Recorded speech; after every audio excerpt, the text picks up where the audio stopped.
Teachers always talk about the need to be consistent in their classrooms, and yet they don't always know what that means or how they can actually grow in consistency.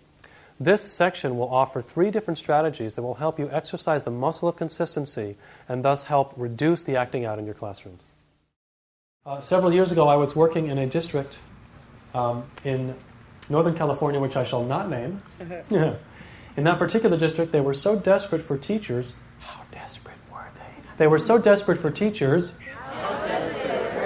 Oh, well, thank you for asking. Look at that. They were so desperate that if you had a bachelor's degree and a pulse, you had a classroom the next day. They call these emergency credentials. Now, some of you may have them or have had them. And some teachers do well with this and some struggle, as you can imagine. Well, I got a phone call about a teacher with an emergency credential who was struggling in classroom management. The phone call came in March.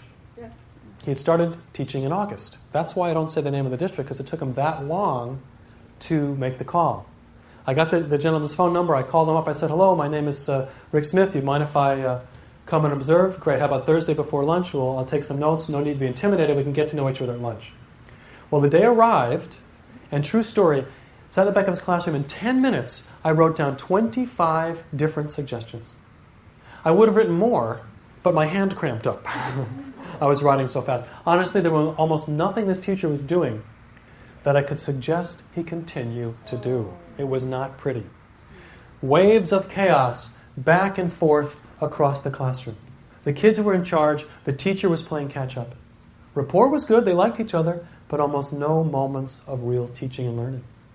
Now, we all have days like this, and all have weeks like this. But for this teacher, clearly this had been the norm for the whole school year. And it wasn't pretty because there was not a lot of learning. Now, what would have happened if in our first meeting I shared my 25 suggestions with his teacher?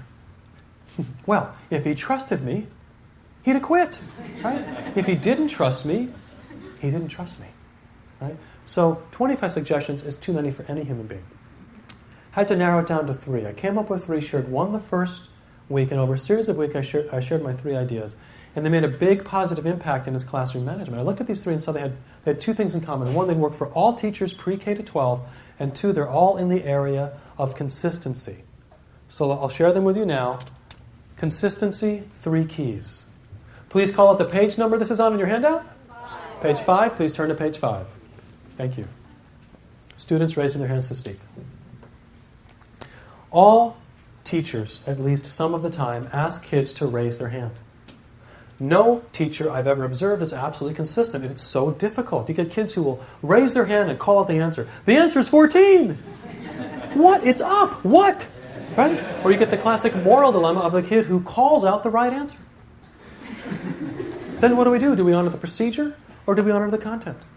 Well, as you work with me, you'll see how I focus on procedure. And the motto or mantra that you can put on your bumper sticker is this: procedure precedes content. Procedure precedes content. And in that sense, it's more important. Now, you can include the student. You can say, Calvin, why don't you raise your hand? I'll call on you and everybody can hear. But you focus on the procedure.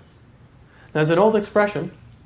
Let's see if anybody here has heard it. Once the camel gets its nose in the tent, the rest of the animal is sure to follow. Please raise your hand if you're familiar. About 7 people, not bad. How about this one? Give a mouse a cookie, and he wants a glass of milk. How many of that one? Most of you, okay. The idea is that once kids realize they can call things out, and it's okay, within about 8 seconds, chaos takes over the classroom. Now, I start with hand raising because my experience with teachers is if they can exercise the muscle of consistency in any one area, it will naturally spill into all other areas. And so I start with it because there are so many opportunities per day to practice exercising this muscle.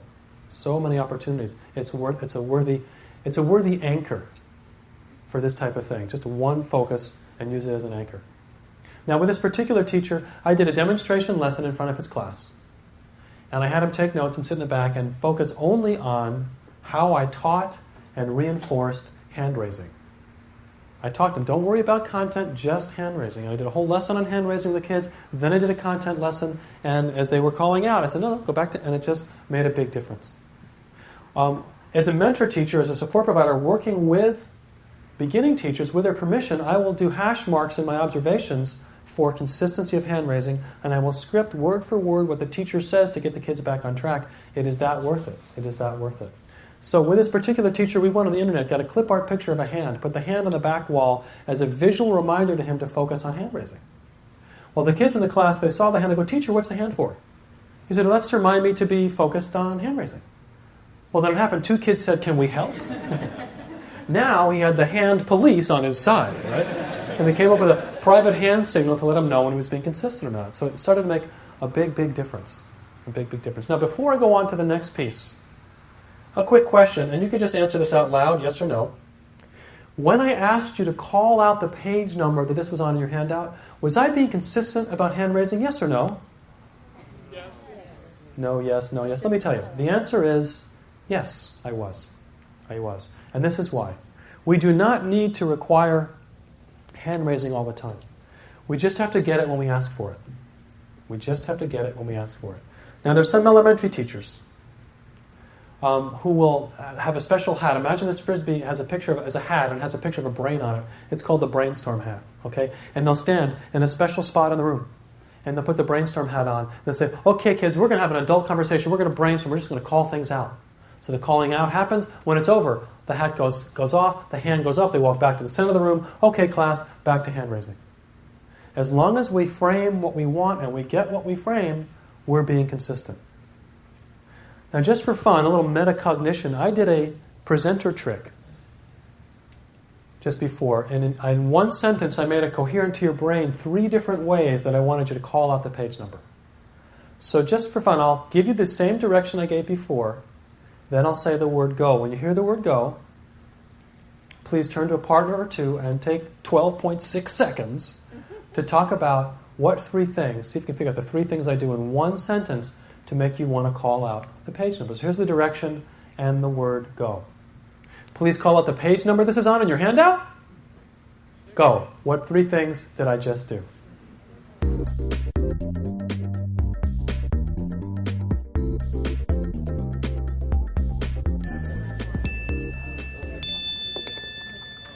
Did you get it? Did you get it? I'll just tell you. Number 1, the words I chose. Call it the page number. 2, my hand on my ear means I want to hear it, a hand signal. And 3, my voice going up means I want to hear it. Please call it out. The nonverbals can be 80% of the communication that we make with kids. Sometimes I'll observe a teacher and they'll give the direction perfectly clearly, and the kids are still bouncing around the room. And the teacher thinks, oh, it's something they ate or it's the weather. But I've noted it's the incoherence or incongruence between the words and the gestures and the tone. What if I said this? Please call out the page number this is on your handout. Your brain's like, hand? Call what? It's a confusing thing. You want to be aligned as much as possible. As said earlier, if I say to, is it Michelle? If I say, "Michelle, please put it away and have a seat. Please put that away and have a seat." The nonverbals hit all the kids before the words show up. And they're bouncing out, what? Oh, seat. And so the congruence of directions is, as the nonverbals, as important, if not more important, than the verbals. So let's look at the second one, arguing with the ref.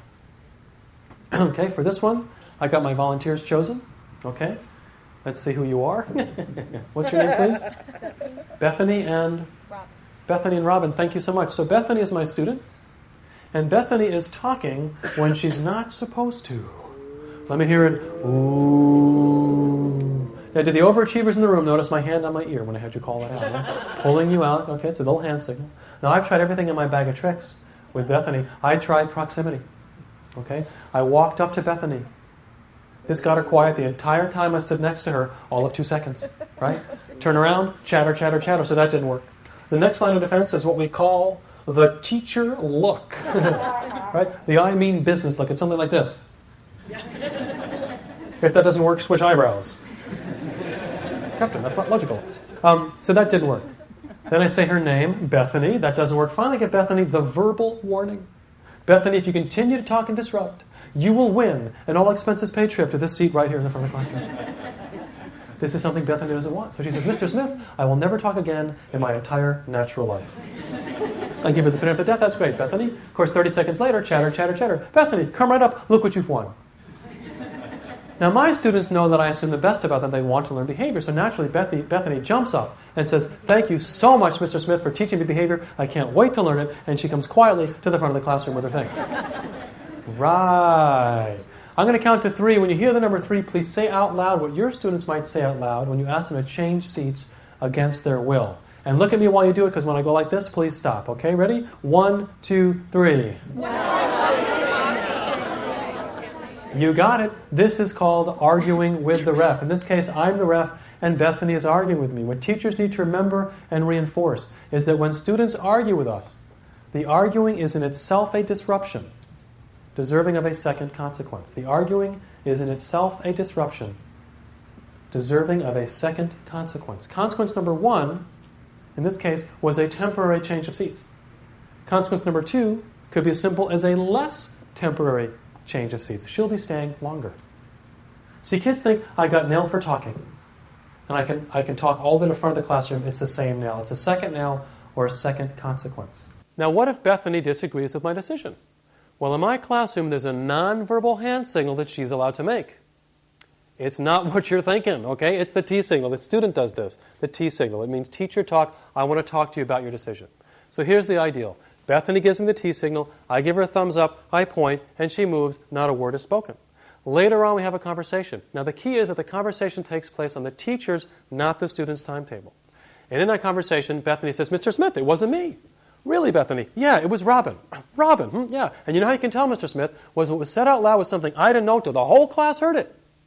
Well, I play it back. I realize, you know what? Bethany might be right. So I give her the benefit of the doubt. I put her back in her seat. I make an announcement. Class, earlier today, Bethany was disrupting. I had her change seats. She gave me the T signal. Didn't disrupt. Later on, we talked. I realized that might have been my mistake.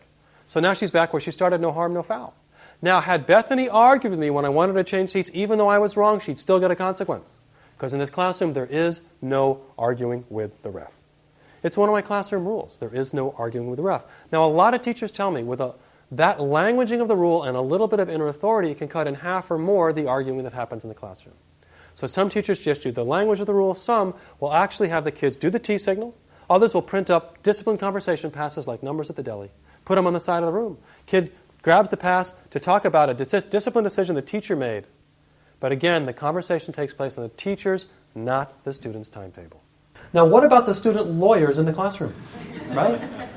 They're doing their lawyer dance. But you, but her, but this, but that, but what about the... They're doing their whole thing. Well, I have a sign on my wall in front of the classroom. It's permanent. It says, I meet with student lawyers on Fridays at 4:30. I just point, and they tend to get real quiet.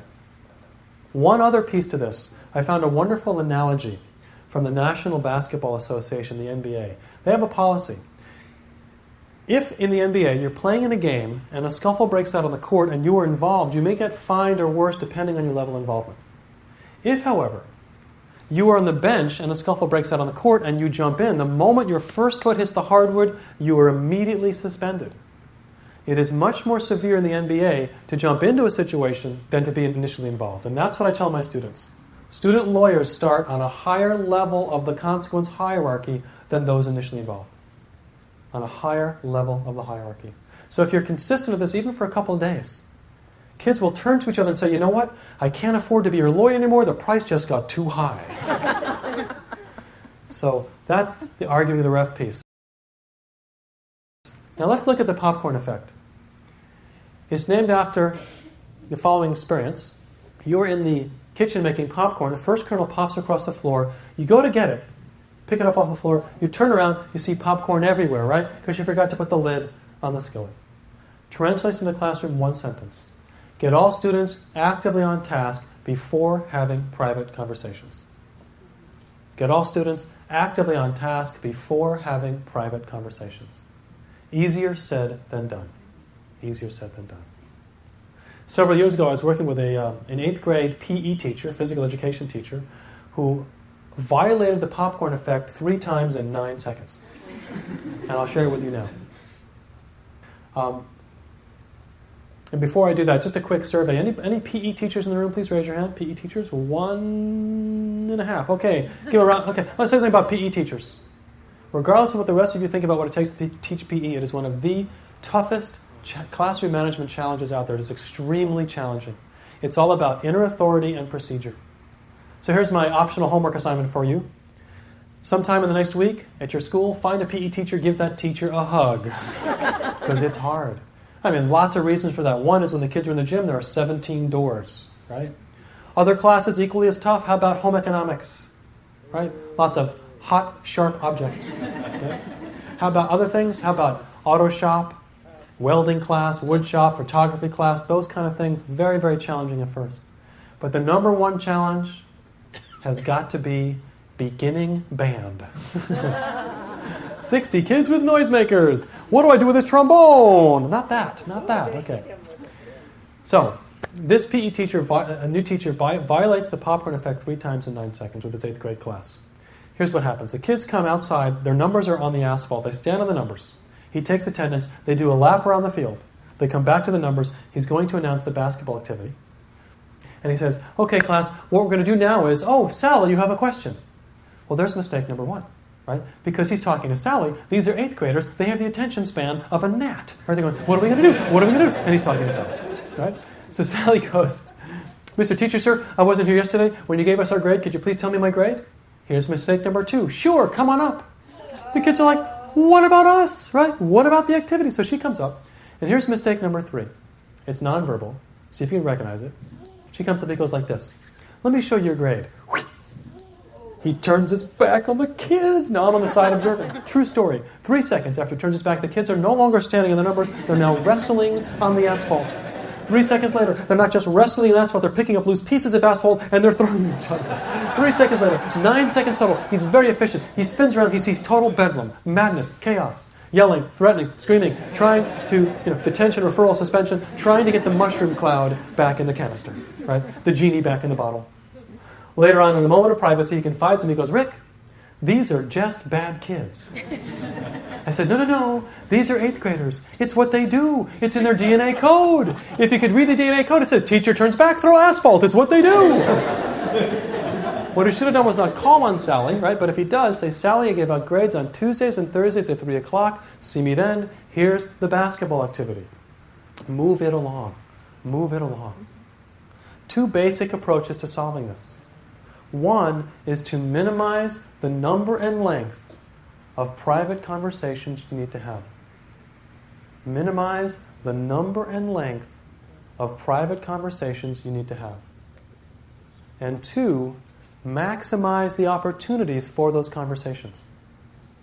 Build into your lesson the 1, 2, or 3 ideas you pretty much know will keep the kids focused without you on stage.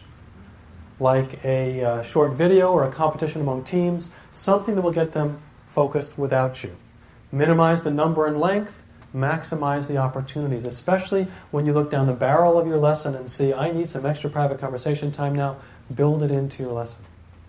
Now, these 3 are not easy to do, and nobody's perfect at any of them, but if you can be consistent with these 3, I suggest your management is solid, because they all serve as anchors. In the area of classroom management that is most difficult, I believe, it's the chatter, the noise, the arguing, the complaining, that whole piece of the classroom, all these are serve as anchors. So pick one and go with it, make it 3, ultimately, and it'll make a big difference in your classroom management.